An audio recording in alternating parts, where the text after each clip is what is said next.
my channel. My name is Caitlin. I'm a full-time college student who works part-time and makes low income.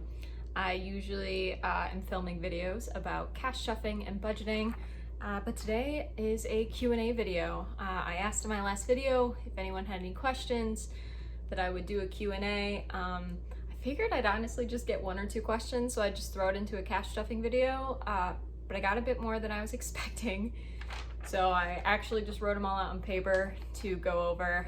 I would look at my phone through the YouTube comments, but that is what's I'm currently using to record. So on paper, which honestly I like doing anyways. So if you're interested at all in knowing any answers to questions that you guys asked me, stick around. I'm gonna divide it into two parts. First part's gonna be all budgeting based, and the second part is more personal questions. So stick around.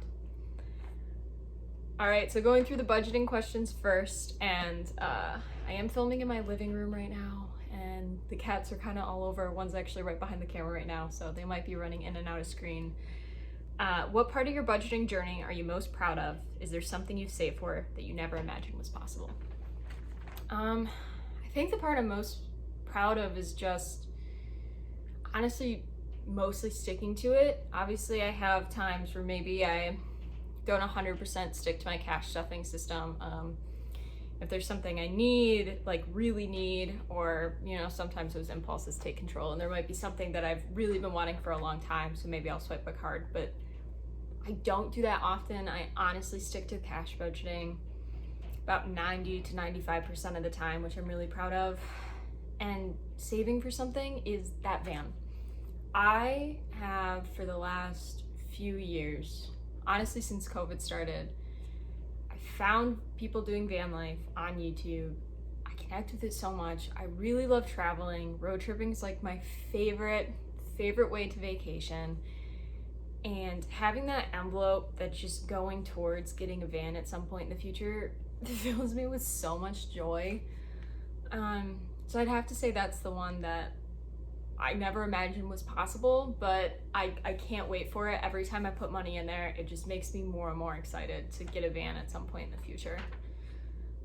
So the second one is, what made you decide to start this cash stuffing budgeting system, and what have been your pros and cons with it? So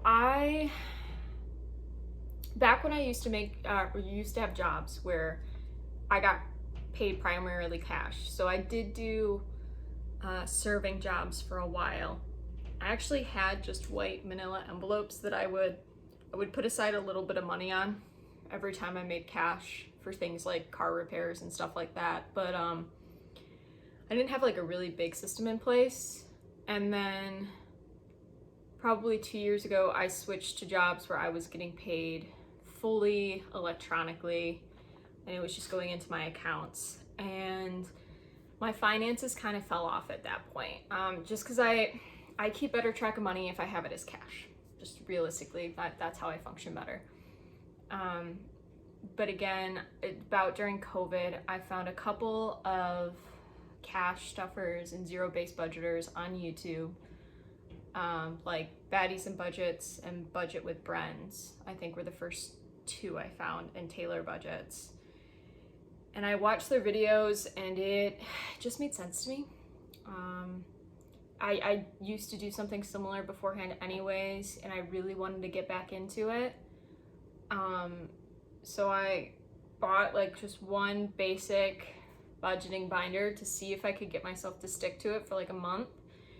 And I did, and I really loved it, and I decided that that's what I wanted to keep doing, and I started filming videos not too long afterwards. Honestly, more as a way to keep myself in check more than to honestly even make a YouTube channel. Though I wanted to do that too, but it was mostly to keep myself in check, to make sure that I was following that budget even more. Pros and cons with it. I think the pros are, there's a lot less anxiety. I had a lot of anxiety with my budget when it was all electronic and I wasn't keeping that good a track with it. And as a naturally anxious person, it wasn't great to add even more to it. So it definitely has lowered my anxiety to know that I have cash set aside for specific things. Cons of it. There's definitely not as many cons. I do think one thing is I know before sometimes going out with friends, like I wouldn't watch my budget that much because I'm like, I'm out with friends, it's okay, I can kind of buy anything that I want. And now I definitely keep better track of my budget. That is one area that I still am not 100% great at fully sticking to it, is when I'm out with people, like going shopping and stuff like that. So that's something in the upcoming months and years that I really need to keep track of and watch better. But I'd say that's the only con, is not spending as much when I go out with friends or family to places.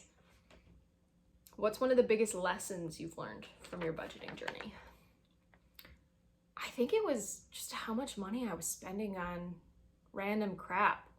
Honestly, most of it was food, if I'm gonna be realistic. A lot of it was going out to eat. But I guess I never really kept that good a track of, like, sometimes I used to, for a while, I would, even when I was getting paid electronically, I have the Notes app, like on my phone. I would like keep track of all of my spending, or at least a lot of it. I did that for a while. I got bad at it for a hot minute, but I guess I just never really thought about how much I was spending, which isn't great. Or just buying like little knickknacks and things like that. So I think just seeing how much income was going out on random stuff was definitely a big eye-opener. So sometimes it's easy to feel discouraged when stuffing your envelopes. Have you ever felt this way before? How do you motivate yourself to keep going? What would be your advice to someone who feels the same? Yes, I have felt discouraged before. I think sometimes it's easy to, especially with some people, like seeing people that cash stuff and they make a higher income than you, and seeing how much money they're able to put into their envelopes and put into savings and everything. I think the biggest thing is just realizing that everyone's at a different stage in life and everyone's income is different, and comparing yourself directly to someone else isn't good. It's not going to help you at all. And one thing that I do to keep motivating myself is kind of why whenever I film a video, I always put $1 into some of those envelopes. Because obviously, there's those envelopes that you really want to stuff. They're more like your wants, the things you really want, but you know they're not necessity, so they're a lower priority to stuff, which can be kind of saddening at times. But even just taking $1 or a couple dollars and putting it into those envelopes when you make cash, it's a really good way to stay motivated and to feel like you're still like pushing towards your dreams and desires. Even if it's not large amounts of money going in there, you're making a conscious effort to keep moving forward. And so at least that's what I do to motivate myself. It's why all my envelopes always are getting at least $1. I highly recommend doing the same. If your income, you don't have enough income to do that, that's okay. Sometimes even just having that envelope in there, having it labeled, and knowing at some point when you have that extra income that you're gonna be able to stuff that envelope is a really good motivator as well. You know, it can motivate you to maybe skimp on some of your spending money that you have if you're able to, or maybe it's pick up even just an extra hour of work so you have a couple extra dollars to put into those funds, you know?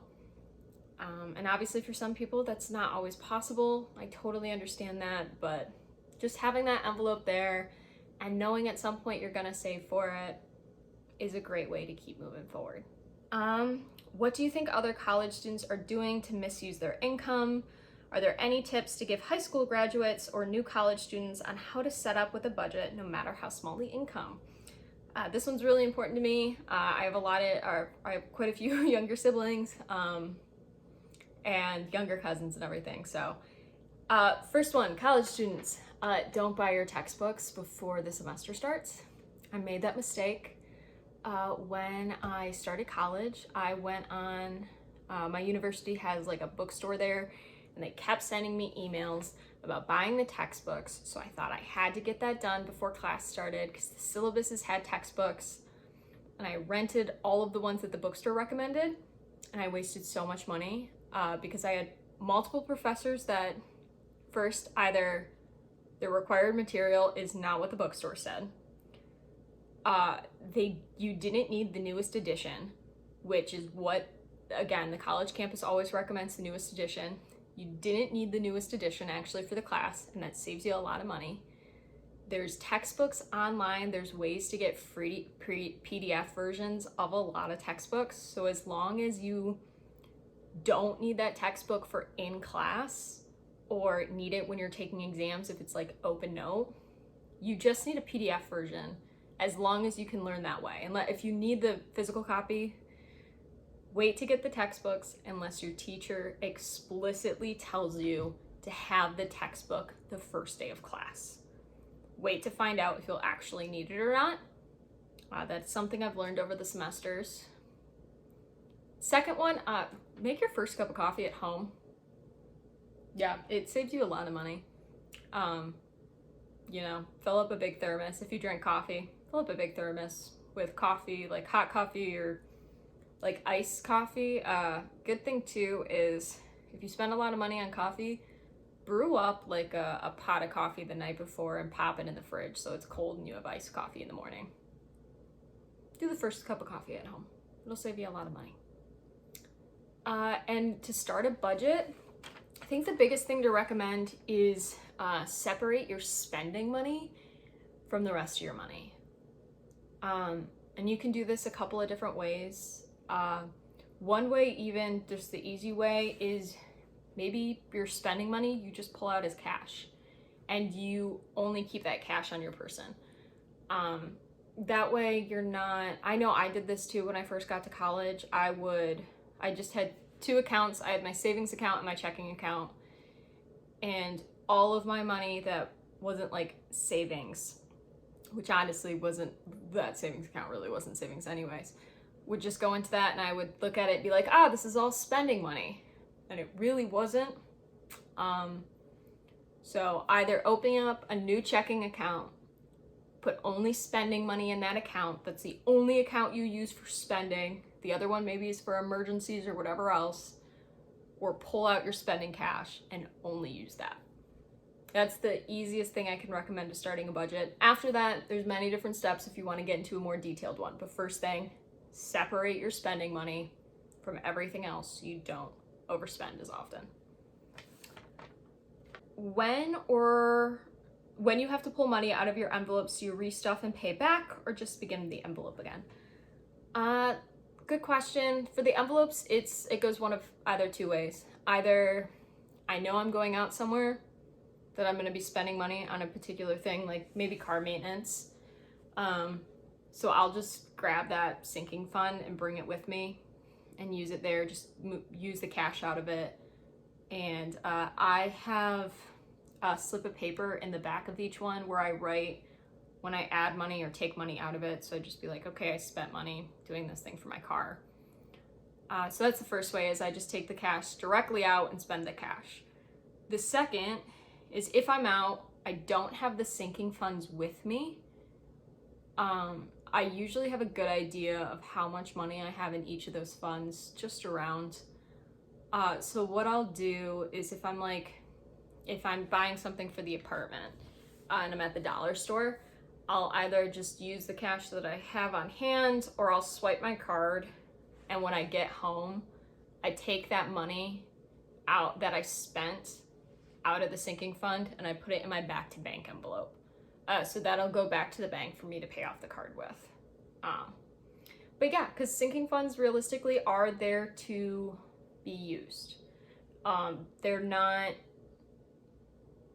supposed to never be used. Some of them, like maybe retirement, maybe your like general savings or your emergency fund, those ones do usually build. They don't get used as often. But stuff like vacation or car maintenance or, you know, buying stuff for your animals, they're not there for money to go and then never be taken out.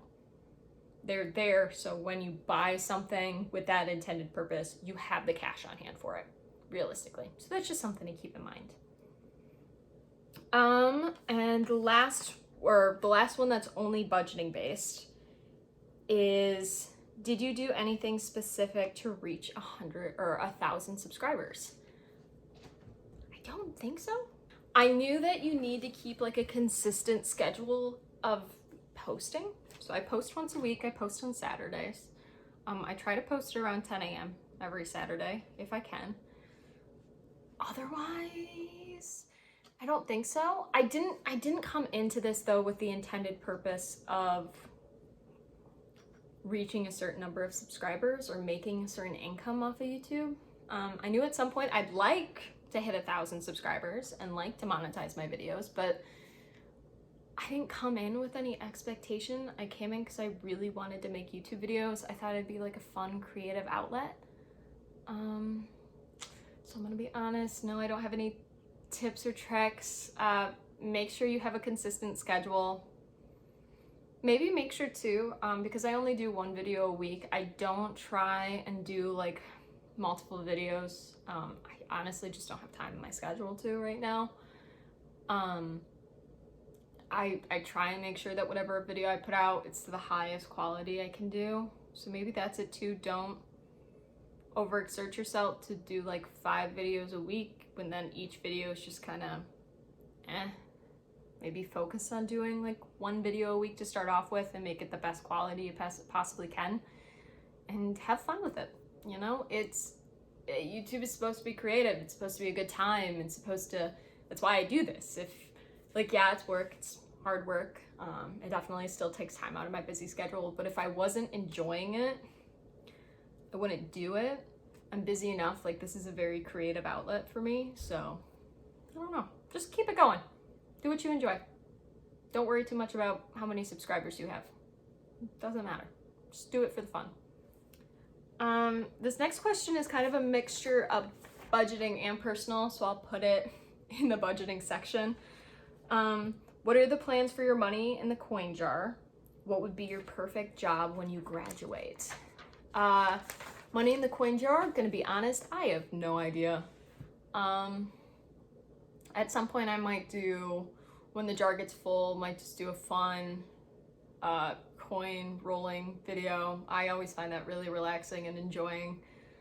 I don't know. I'm either gonna put that money towards my education, gonna put it towards savings, or depending, I might actually just get it in cash and put it towards my van, because it's like an extra little income, or it might go towards debt. I honestly have no idea right now. It's not at, I don't think, that high of an amount. Maybe once it gets a little bit higher. What about you guys? What do you think I should put it towards?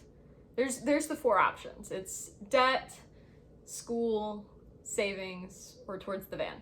Which one do you think is the best bet? Because I honestly have no preference either way with the coins. So let me know. Which one do you think is the best place to go?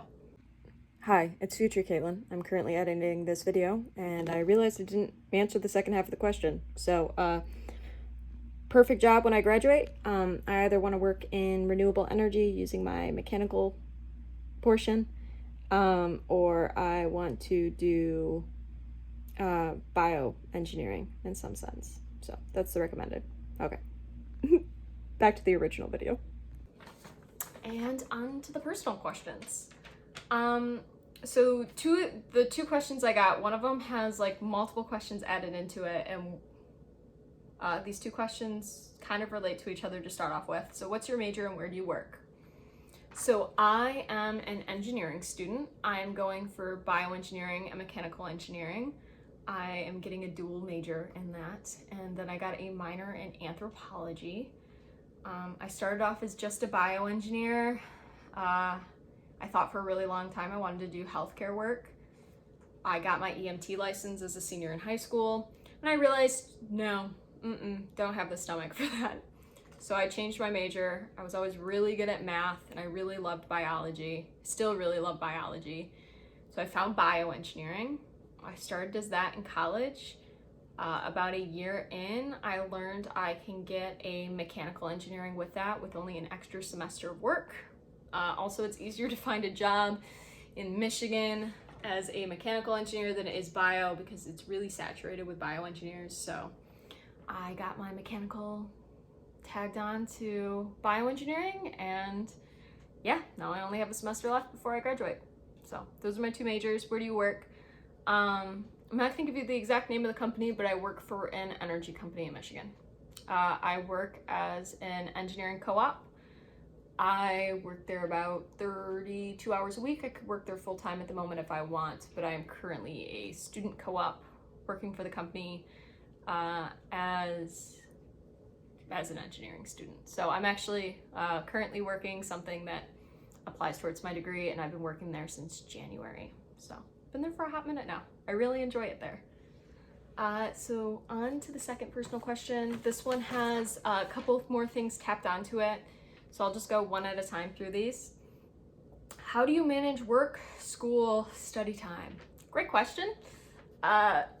It's something that I need to change up every semester because my schedule gets busier and busier, I feel like, each year. Currently, to put it in perspective, what I'm doing, I work 32 hours a week. I go to school and I have 16 credit hours a week. I am in a sorority.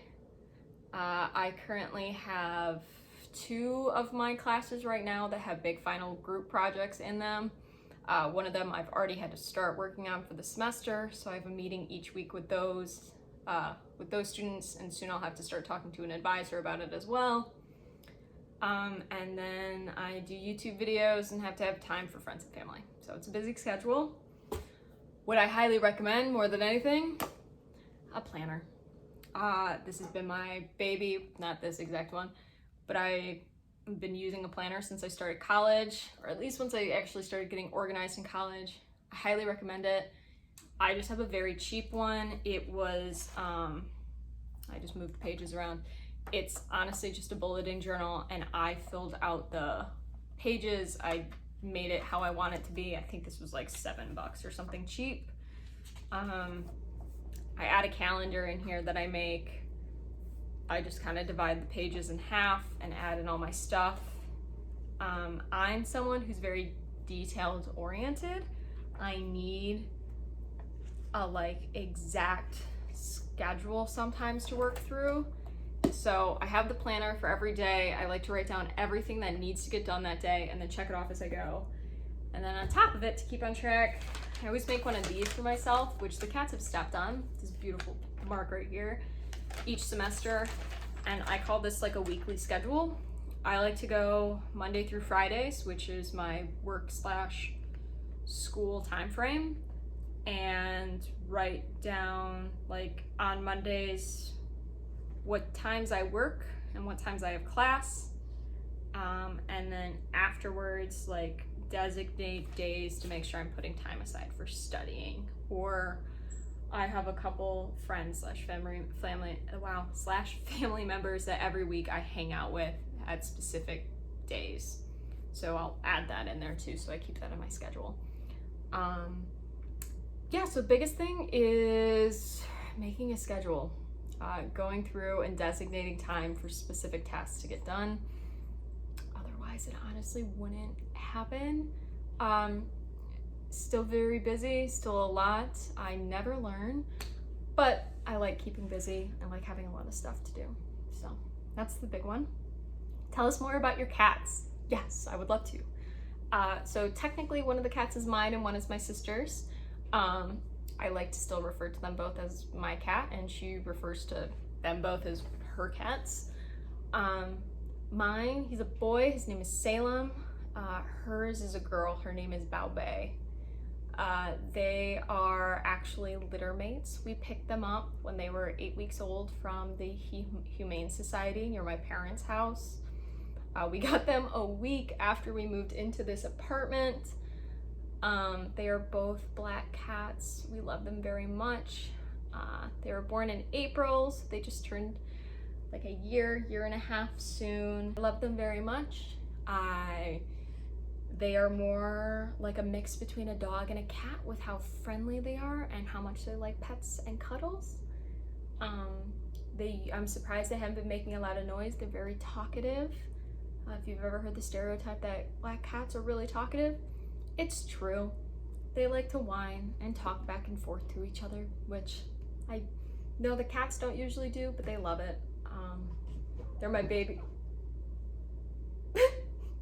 They're my babies. I love them a lot. Let's see if I can get one over here. Salem. Hey, Salem.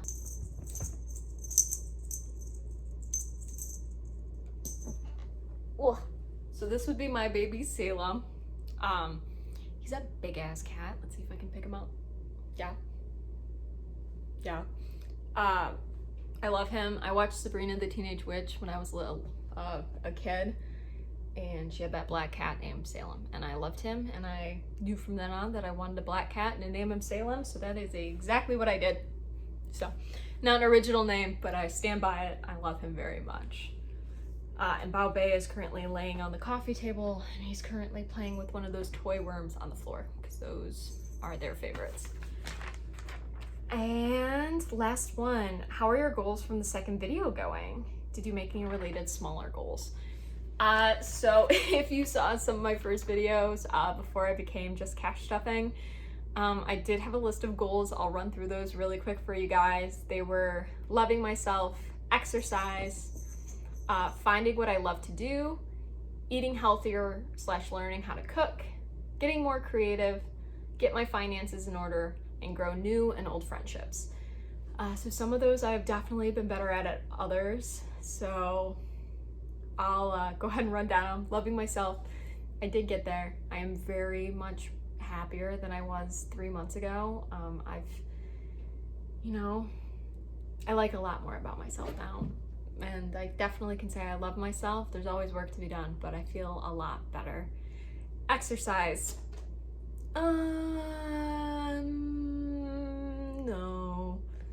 No, I honestly fell short on that one. I need to start exercising. I know I'd feel better. Finding what I love to do. A work in progress. I have found a couple things that I really enjoy doing, like gardening. I really enjoy making these YouTube videos. I really enjoy painting. I am not good at it, but I enjoy it. But I want to find some more hobbies as well before I graduate, but for right now, I have those 3. Eating healthier and learning how to cook. I definitely would say I've been eating a bit healthier, learning how to cook, getting there. I've done some simple recipes. Again, honestly, around school, I get so lazy after I work all day and then go to class. I feel so tired, so no, but I need to do that. I really want to make bread. I can't have dairy at all. I have a dairy allergy. So I really want to learn how to make bread. That's a project I need to do. I'll keep you updated on if I actually do that. Getting more creative, yes. Between making these YouTube videos and painting, I've definitely been doing that. I love it a lot. It definitely makes my days better, for sure. Getting finances in order, that's what this whole channel is about. So I guess you guys can be the judge of that. Does it look like my finances are a little bit more in order? I feel personally like they are. I know I have some work to do still, but yes, we're getting there. And grow new and old friendships. Yeah, I've been making sure to reach out to friends that I've had for a long time, and also to talk to more people in my classes. So I definitely need to hang out with them even more around my schedule that I currently have. That is hard as hell, but I want to get there. But yeah, those are all the questions that you guys sent me. If you guys have any more, go ahead and you can post them right below in the comments. I'll just reply to you guys right there if you'd like. Just because I don't know if I'll ever do another Q&A, or if I do, how far out it'll be. So you guys could just go ahead and post your questions down below and I'll answer them for you. Otherwise, thank you so much for being here. Thank you so much for asking these questions to begin with. I've really enjoyed my time here on YouTube. I can't wait to keep showing you more videos about budgeting and what I do. I am now monetized, so we'll see if at some point I get a YouTube paycheck pretty soon. I'll start cash stuffing those, no matter how much the money is, just to be fully transparent with you guys. But otherwise, I hope you have an amazing weekend. Enjoy the start of fall, end of summer, and have a great rest of your day. Bye.